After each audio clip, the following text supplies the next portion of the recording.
हाँ भाई साहब, तो हम लोग पढ़ रहे थे निगेटिव इंटरेक्शन, और मैंने आपको बताया था निगेटिव इंटरेक्शन 3 प्रकार का होता है। फर्स्ट वन मैंने बताया था कंपटीशन, जो भी नहीं पढ़े हैं डिटेल में, कंपटीशन।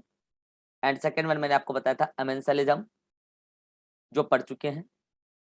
एंड थर्ड वन बताया था एक्सप्लॉयटेशन, जो आज पढ़ेंगे, एक्सप्लॉयटेशन। और मैंने कहा था कि कंपटीशन में दोनों को नुकसान होता है, माइनस माइनस रिलेशन है। अमेंसलिज्म में एक को नुकसान होता है, एक को प्रभाव नहीं पड़ता है, माइनस जीरो रिलेशन है। एक्सप्लॉयटेशन में एक को फायदा, एक को नुकसान होता है, प्लस माइनस रिलेशन। मैंने ये भी कहा था कि एक्सप्लॉयटेशन 2 प्रकार का होता है, एक होता है पैरासिटिज्म, एक होता है पैरासिटिज्म, और एक होता है प्रीडेशन। आज आप इसमें डिटेल में अंतर देखेंगे, लेकिन सिमिलैरिटी यही है, यहाँ पे भी प्लस माइनस है, यहाँ पे भी प्लस माइनस है।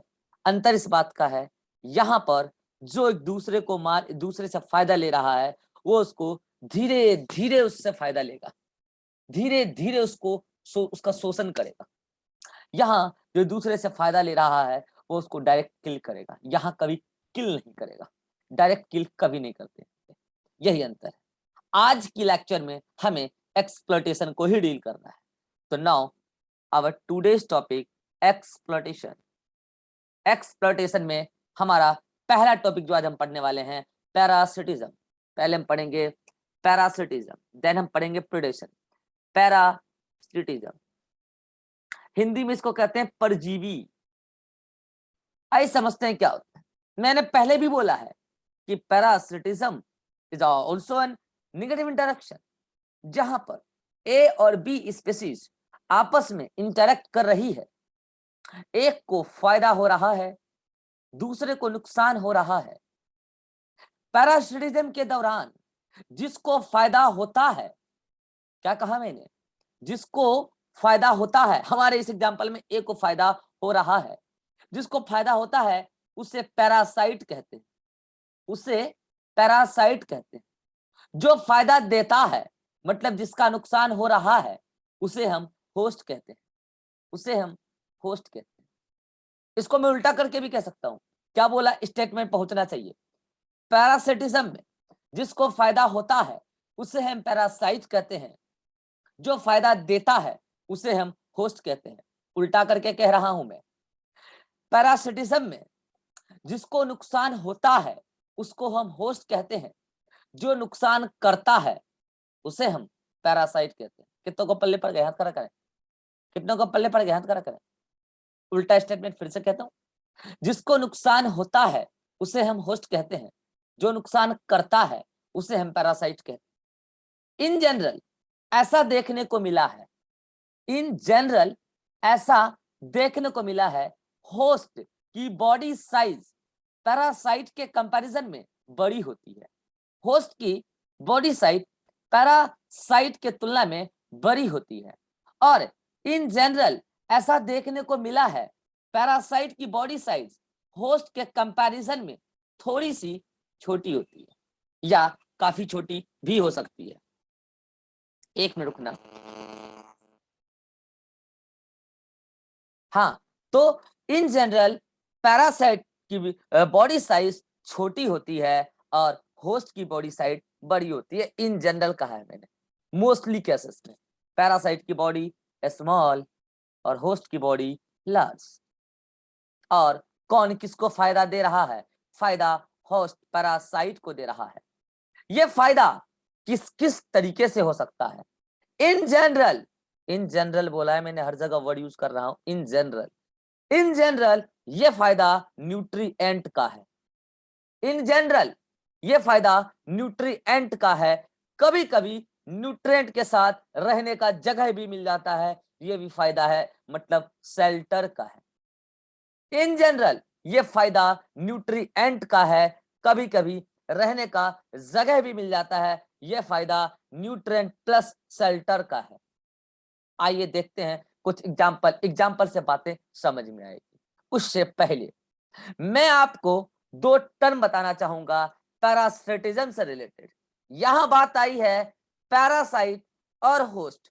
होस्ट तो बेचारा होस्ट है, कोई भी हो वो होस्ट है। लेकिन अगर बात आई है पैरासाइट की, बच्चों मैं आपको बता देना चाहता हूं, पैरासाइट दो प्रकार का होता है। एक होता है आइडियल पैरासाइट, एक होता है ट्रू पैरासाइट। क्या बोला? एक होता है आइडियल पैरासाइट, एक होता है ट्रू पैरासाइट। आइडियल पैरासाइट क्या होता है? ऐसा पैरासाइट जो कभी भी होस्ट को हार्म ना पहुंचाए, नुकसान ना पहुंचाए, किसी प्रकार का कोई नुकसान ना दे, बस आहिस्ते आहिस्ते होस्ट से न्यूट्रेंट ले, होस्ट को अपना समझे, किसी प्रकार का कोई नुकसान ना पहुंचाए, वो पैरासाइट आइडियल होता है। ये केवल सुनने में अच्छा लगता है। आइडियल नाम का कोई चीज इस रियल दुनिया में होती ही नहीं है, चाहे वो आइडियल गैस हो, चाहे वो आइडियल पैरासाइट हो।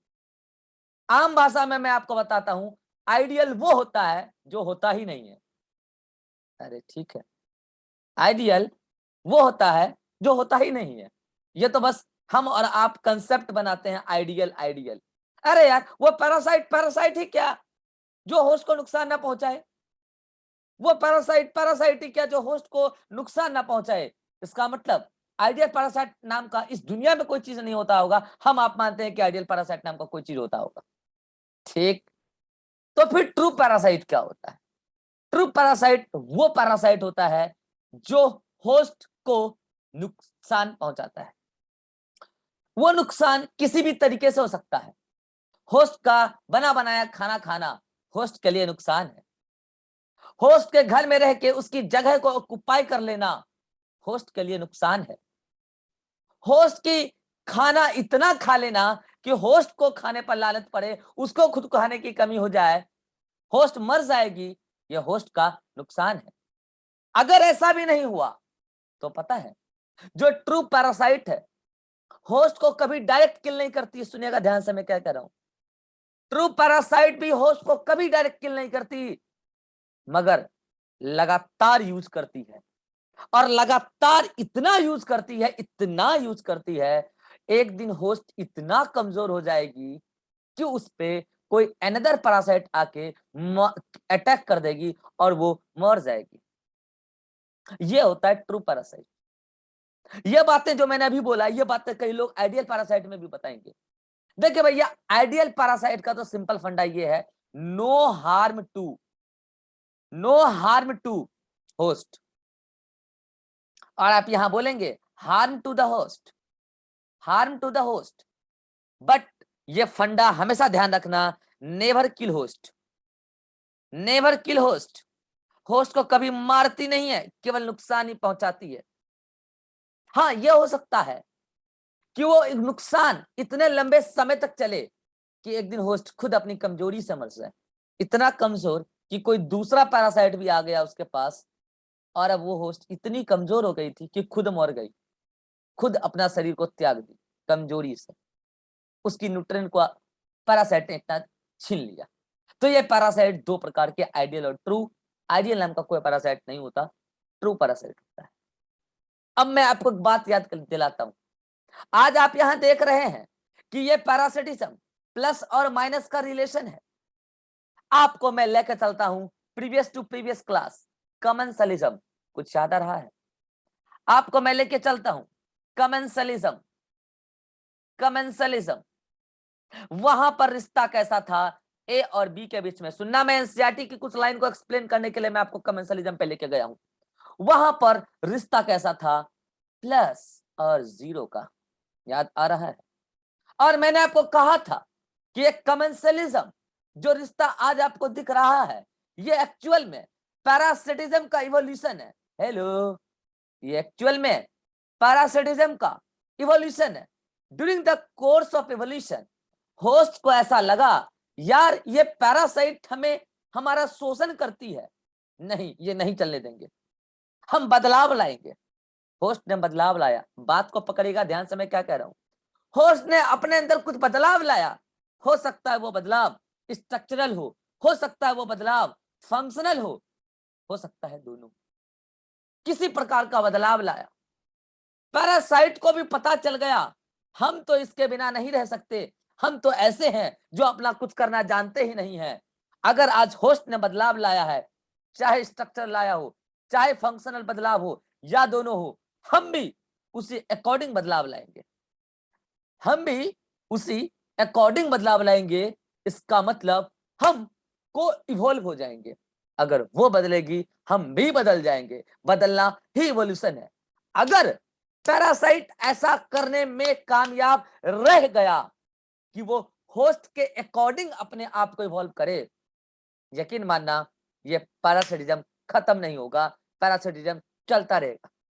अगर ऐसा हुआ तो, और अगर होस्ट के बदल जाने के बाद पैरासाइट खुद को नहीं बदल पाई, इसका मतलब वो अगर अब उस होस्ट से फायदा ले रही है और इससे होस्ट को कोई फर्क नहीं पड़ रहा है, इसका मतलब वो पैरासाइट अपने पैरासिटिज्म तरीके को छोड़ दिया होगा।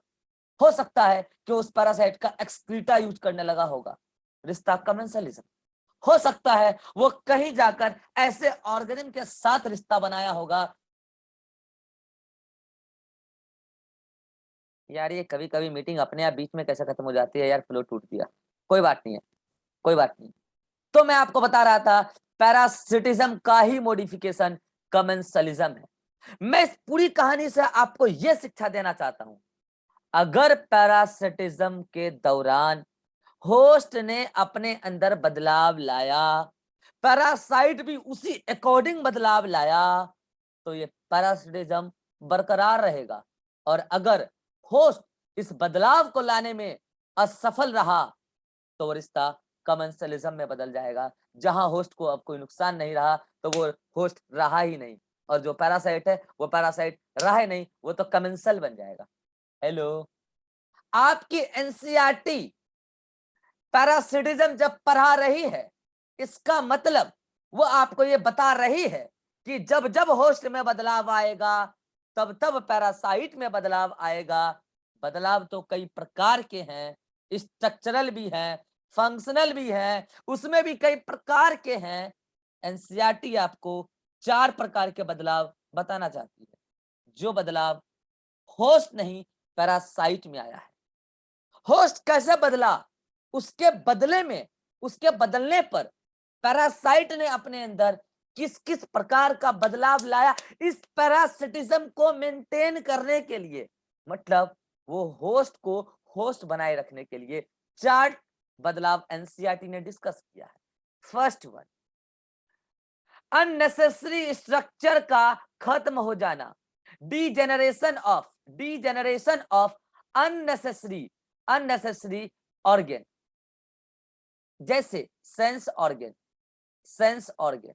मैं आपको बताऊं, होस्ट को किसी प्रकार की सेंस ऑर्गन की जरूरत नहीं है। वो तो पैरासाइट को किसी प्रकार के सेंसरी ऑर्गन की जरूरत नहीं है। आपने कभी ऐसा नहीं सुना होगा कि पैरासाइट होस्ट को अच्छे से देख के गया उसके पास, अच्छे से सूंघ के गया उसके पास, ऐसा नहीं है। वो तो स्पेसिफिक हो चुका है होस्ट के लिए पैरासाइट। इसका मतलब अगर उसके पास कोई अननेसेसरी स्ट्रक्चर है तो वो उसको हटा देता है, ताकि होस्ट के बॉडी के साथ चिपक के रहने में या उसके अंदर रहने में कोई समस्या ना आ जाए यार। Degeneration of unnecessary organ. Second one, development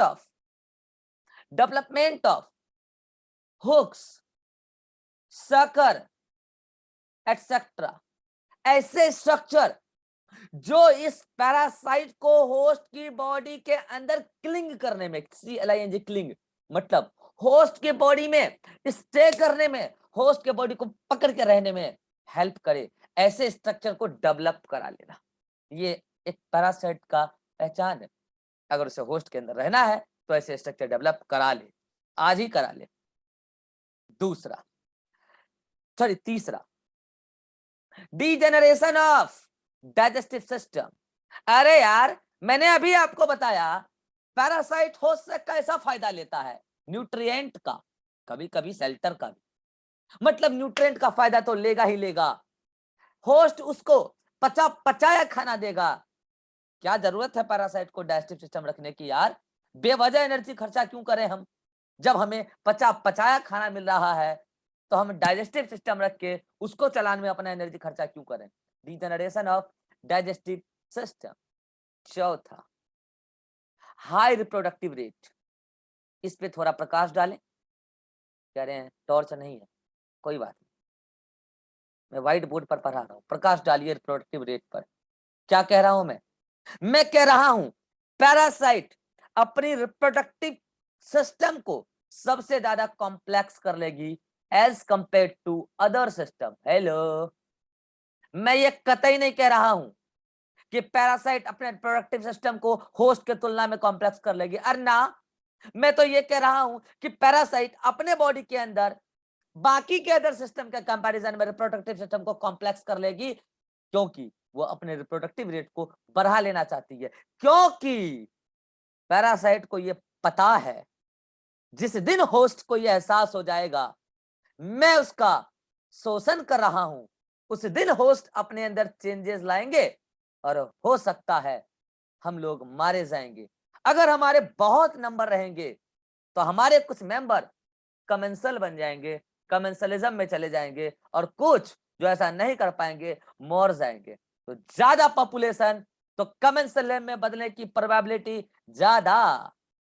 यही वजह है आज जो पैरासाइट सरकार है वो अपने अंधभक्तों की संख्या दिन दुगनी रात चौगुनी बढ़ा रही है। उनके पास जो भी मुद्दा है इससे अंधभक्तों की संख्या बढ़ती जा रही है, क्योंकि उसे पता है जिस दिन इस मासूम जनता को यह पता चल जाएगा कि उनका असली मुद्दा क्या है उनके सर्वाइवल के लिए, उस दिन ये पैरासिटिज्म रिलेशन खत्म हो जाएगा। अगर हमारे ज्यादा से ज्यादा मेंबर रहेंगे तो हमें तो पता ही है कि बड़े बड़े लोग जो इस जनता के पैसे पे फल फूल रहे हैं उसमें से बहुत सारे लोग मारे जाएंगे, लेकिन उसमें से कुछ लोग ऐसे होंगे जो पैरासिटिज्म के अलावा कमेंसलिज्म में जी लेंगे। जनता का फेंका का चीज, मतलब जनता जो चीज नहीं चाहती है उस चीज पर डिपेंड करके कुछ लोग जी लेंगे। हैं, हमारी पार्टी खत्म नहीं होगी, पार्टी तो बची रहेगी। इसलिए मेंबर ज्यादा से ज्यादा जुड़वाओ। यही हो रहा है, पैरासाइट यही करते हैं, इसीलिए वो अपना नंबर बढ़ाते हैं। उन्हें पता है कल ये रिश्ता खत्म होने वाला है, जिस दिन होस्ट को पता चल जाएगा उसी दिन ये रिश्ता खत्म होने लगेगा। इसीलिए वो चाहते हैं कि हम अपना नंबर ज्यादा रखें।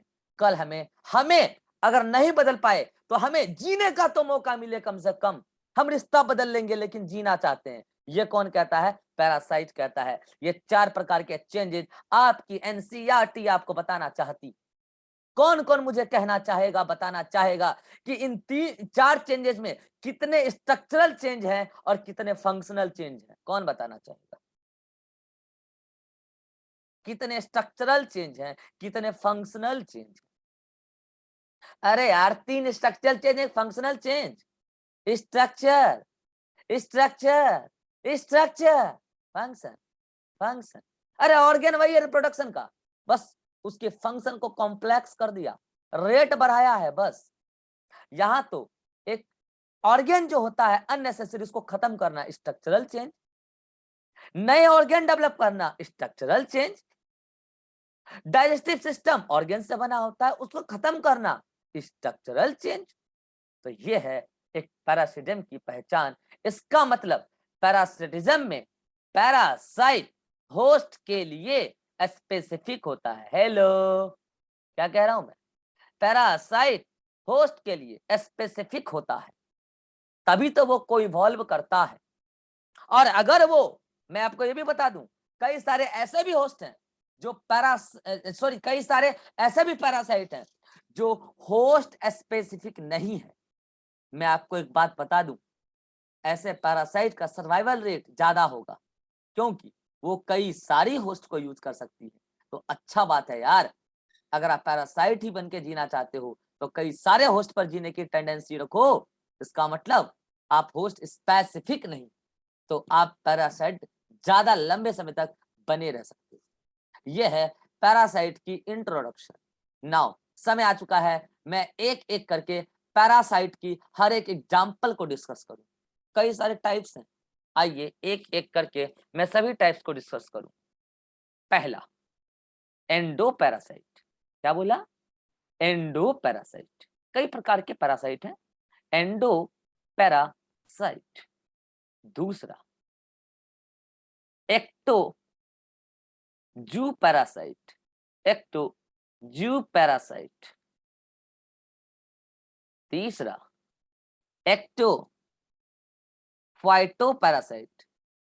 Ecto phyto parasite. चौथा होलो पैरासाइट। Holo parasite.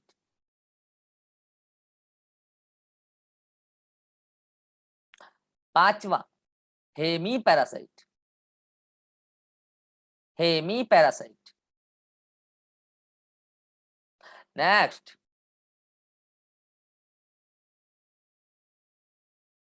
कौन कौन सा हो गया? Endo, ecto, zoo, ecto, phyto, holo, hemi, hyper parasite.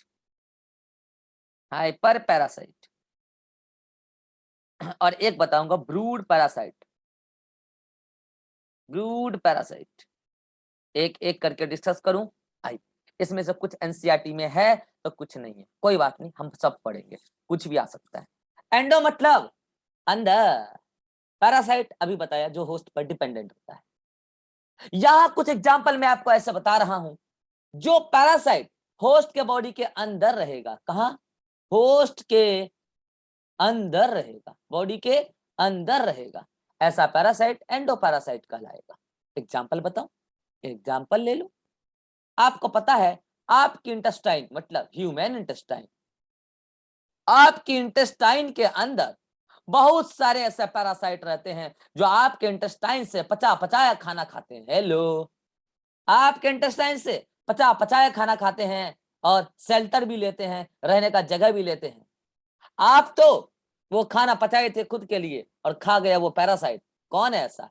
Taenia solium. Taenia पूरा नहीं लिखूंगा, आपको याद करना है। टीनिया। और भी ऐसा पैरासाइट है एंट अमीबा। एंट अमीबा, एक सेकेंड, क्या हो गया? ठीक है ठीक है। एंट अमीबा, एंट अमीबा। और भी ऐसा पैरासाइट है आपके बॉडी के अंदर जो आपके डाइजेस्टिव सिस्टम के अंदर ग्रो करते हैं। यकीन मानिए, एनिमल डाइवर्सिटी आने दीजिए, मैं आपको बहुत सारे बताऊंगा। कुछ तो प्रोटोजोन है, कुछ तो टेप वॉर्म है, मतलब फ्लैट वॉर्म, इसमें टेप वॉर्म ही आएगा, फ्लैट वॉर्म। कुछ एस्केलमेंथिस भी हैं। तो ऐसे कई सारे मेंबर्स हैं जो आपके इंटेस्टाइन के अंदर रह के आपके ही इंटेस्टाइन का पचा पचाया खाना खा रहा है, रहने का जगह भी ले रहा है, और उनमें हुक्स एंड सकर्स भी डेवलप हो चुके हैं आपके इंटेस्टाइन के अंदर रहने के लिए। हेलो, तो ये तो क्या हो गया? Endo parasite. और बताऊं, आपके ब्लड में, ब्लड आपके बॉडी के अंदर है ना कि बाहर। हेलो, ब्लड आपके अंदर है ना कि बॉडी के बाहर। आपके ब्लड में एक प्लाज्मोडियम नाम का ऑर्गेनिज्म रहता है, ये भी प्रोटोजोन है, और ये आपके ब्लड को अपने न्यूट्रिएंट के लिए यूज कर लेता है, इसीलिए ये पैरासाइट, इसीलिए ये पैरासाइट है, आपके बॉडी के अंदर रहता है, एंडो पैरासाइट। एक और बताऊं, liver fluke in man. Liver fluke ये भी ह्यूमन के बॉडी के अंदर रहता है और ह्यूमन के बॉडी के न्यूट्रिएंट को और जगह को, रहने के शेल्टर को यूज करता है। ये सभी जो मैंने बताया, taenia solium, entamoeba histolytica, plasmodium, liver fluke, और भी हैं कई सारे, ये सभी के सभी एंडो पैरासाइट हैं, एंडो पैरासाइटिज्म शो कर रहे हैं। ठीक, बढ़े आगे। Next, ecto zoo parasite. Zoo का मतलब होता है एनिमल और फाइटो का मतलब होता है प्लांट, और एक्टो का मतलब होता है बाहर। एक्टो का मतलब बाहर। पैरासाइट तो आप जानते ही हो, जो होस्ट पर डिपेंड करे अपने न्यूट्रिएंट के लिए, और कभी कभार शेल्टर के लिए भी, और कभी कभार दोनों के लिए। आज हम बात करते हैं पहले एक्टोजू पैरासाइट। आप सभी का कॉमन प्रॉब्लम, लड़कियों का आ रहा है प्रॉब्लम, आप सभी का कॉमन प्रॉब्लम, ये ह्यूमन है। ह्यूमन के माथे पर आप जानते हैं ढीला होता है, लाइस, ढीला जू जू, और ये उसके माथे से चुन चुन के, उसका दिमाग नहीं खा रहे हैं, दिमाग खाने के लिए होना भी चाहिए। अरे उसका न्यूट्रिएंट खा रहे हैं यार, दिमाग खाने के लिए होना भी चाहिए। दिमाग नहीं खा रहे हैं ये लाइस, ये उसका न्यूट्रिएंट खा रहे हैं। मुझे बताइए, इसका नुकसान हो रहा है और लाइस का फायदा हो रहा है, लेकिन ये कभी भी इसके बॉडी के अंदर नहीं आया।